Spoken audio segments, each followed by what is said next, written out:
জাতীয় সংসদ নির্বাচন যত এগিয়ে আসছে ততই রাজনৈতিক দলগুলোর নেতাদের মুখে একটি হুঁশিয়ারি শব্দ উচ্চারিত হচ্ছে, সেটি হচ্ছে ইলেকশন ইঞ্জিনিয়ারিং। নির্বাচনে ইঞ্জিনিয়ারিং করার জন্য একটা পরিকল্পনা। ইলেকশন ইঞ্জিনিয়ারিং স্বপ্ন এখনো যদি বাদ না দেন, ইঞ্জিনিয়ারিং চলবে না এই এলাকায়।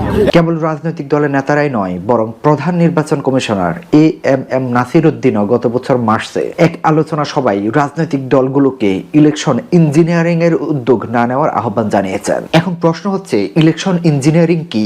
2012 সালের সেপ্টেম্বরে electoral engineering, voting rules and political behaviour নামে হার্ভার্ড ইউনিভার্সিটির পলিটিক্যাল সায়েন্সের অধ্যাপক ফিফা নরিসের একটি বই প্রকাশিত হয়। এই বইয়ে ইলেকশন ইঞ্জিনিয়ারিং বলতে মিস নরিস বুঝিয়েছেন নির্বাচনের আনুষ্ঠানিক সকল নিয়মের পরিবর্তনকে ইলেকটোরাল ইঞ্জিনিয়ারিং বলা হয়। রাজনৈতিক দল, রাজনীতিবিদ এবং জনগণের কৌশলগত আচরণ পরিবর্তন করে বড় ধরনের কনসিকুয়েন্স তৈরি করার ক্ষমতা রাখে এই ইলেকশন ইঞ্জিনিয়ারিং। অর্থাৎ এই পদ্ধতির মাধ্যমে নির্বাচনী প্রক্রিয়াকে এমনভাবে প্রভাবিত করা হয় যাতে বিশেষ একটি পক্ষের জন্য ফলাফল পূর্ব নির্ধারিত হয়ে থাকে। ভোট গণনায় কারচুপি, ভোটার তালিকায় ভুয়া ভোটার থাকা, প্রতিপক্ষের প্রার্থীর সমর্থকদের ভোট দানে বাধা, জোর করে ভোট দেওয়া, ব্যালট বাক্স চুরি, পোলিং এজেন্টদের বাধা, এরকম নানা বিষয় এই পদ্ধতিতে যুক্ত থাকে।